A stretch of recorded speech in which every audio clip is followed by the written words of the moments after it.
Hey guys, what's going on? Brady Joker here, and welcome back to another What I Watched in Month series. Today we're going to be doing What I Watched in June. Also, this was the shortest month of movies I have ever had since starting this series. I only watched 11 movies. So yeah, that kind of blows. I've just been really busy. I'm going out of town. It's kind of hard to watch movies. I'm also working on a pretty big project that you will see by the end of the summer. It involves, music. So we're gonna switch up from movies for a video. That'll be pretty cool, I think. But yeah, let's get into the ranking of what I watched in June. Okay, number 9 for new watches is Stalker. This will be probably the hottest take in the entire video. I didn't hate it. It was just not my thing. It, simply to put it, was pretty boring. And I'm usually into these really slow, thought out, complex films like 2001: A Space Odyssey. But this just did nothing for me. I understand the complexities and the meanings behind, the characters, the zone, the room. I get it. It was just so long.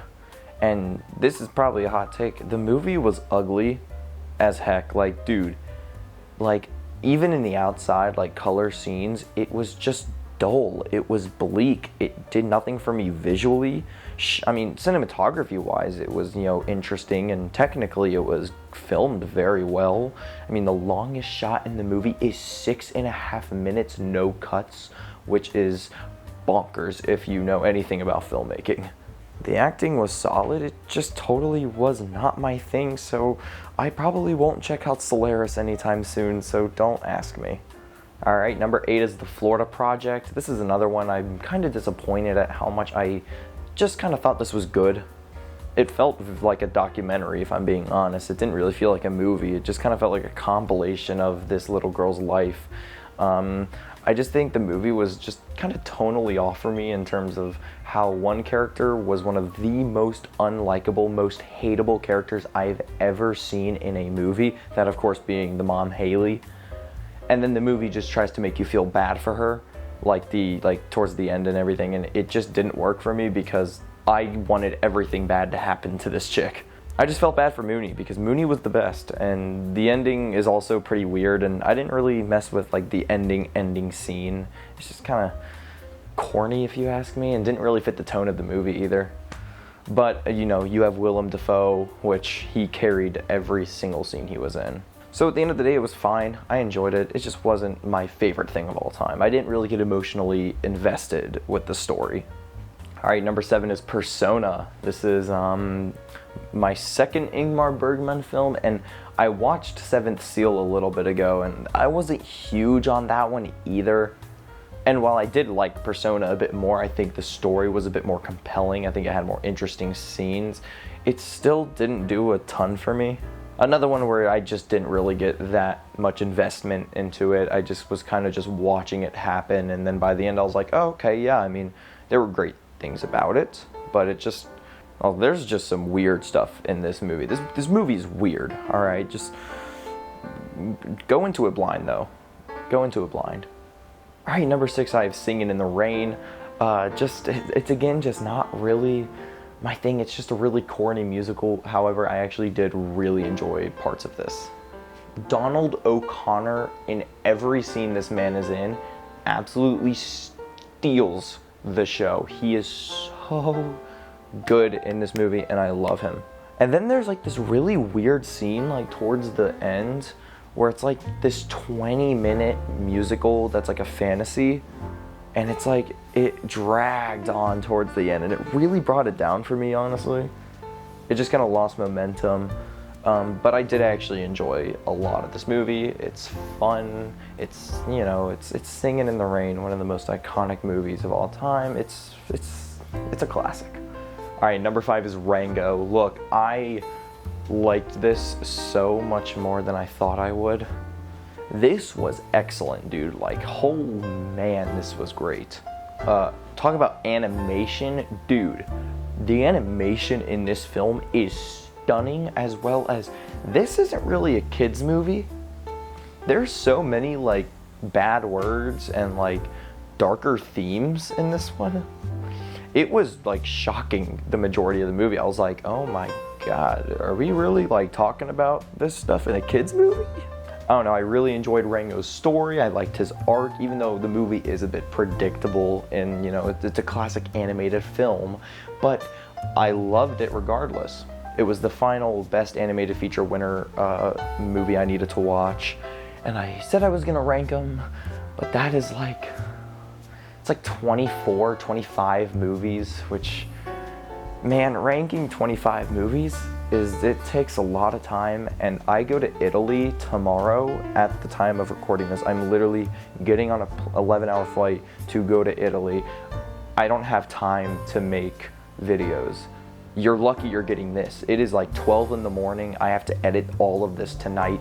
Sorry, I'm ranting now. Rango was great. Next pick.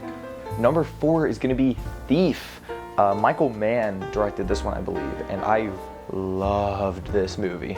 There were parts of it that didn't really click for me personally, but man, James Caan in this worked in every single scene he was in. He brought so much, like, just badassery. He was tough, but he was also very emotional. There were a lot of scenes where I was just like, oh man, you feel bad for the guy because he so desperately wants out of the life, but yet he has to act like he loves it, and it's so good. Such an effective ending as well. Man, this movie is great. I'm trying to think of a comparison, because this movie isn't like well known, but just watch this movie, man. It's so good. All right, surprise of the month, Suzume, at number 3 here. This was so much better than I thought it would be. Speaking of like gorgeous animation in Rango, oh my God, this movie blew me away. And I totally get the plot holes that this movie has. It has some pretty big plot holes that even I was like, come on now, in the middle of watching it.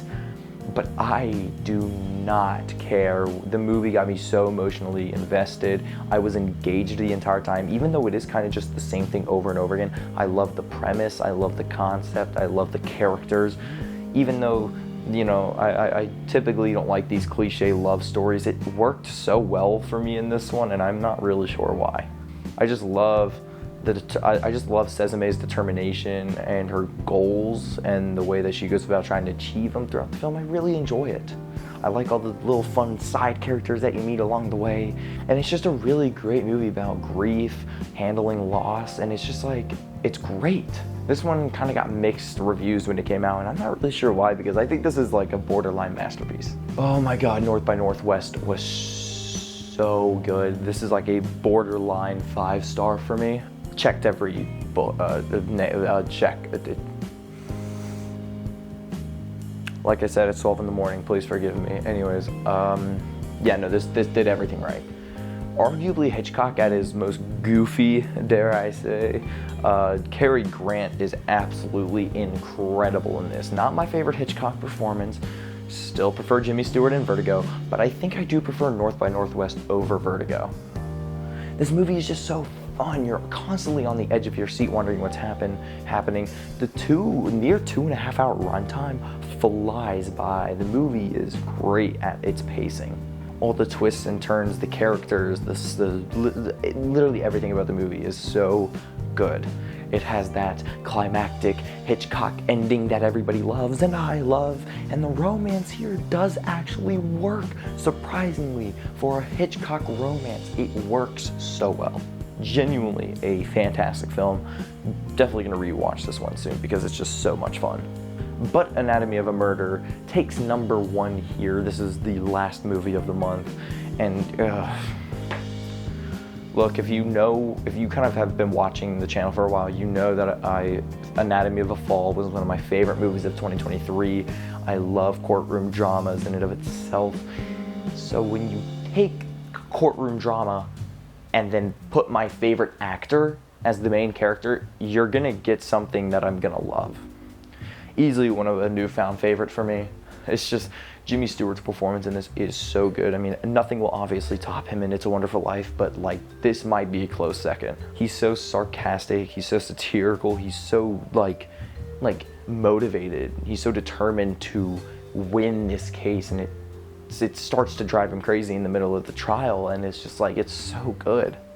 another just really great, and what I love about this movie and how it kind of differs from other courtroom dramas is how, like, in other courtroom dramas, you don't really know exactly who's guilty, if they are guilty, if they're innocent. You don't really know everything.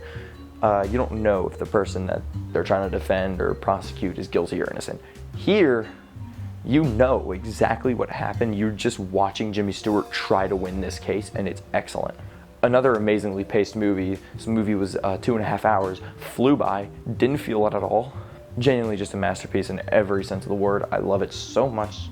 And yeah, that's the new watches of the month. We're gonna knock out the 2 rewatches. Yeah, only 2. Starting with Taxi Driver. Now, calling this the worst rewatch of the month is kind of an understatement because it's Taxi Driver. It's a masterpiece.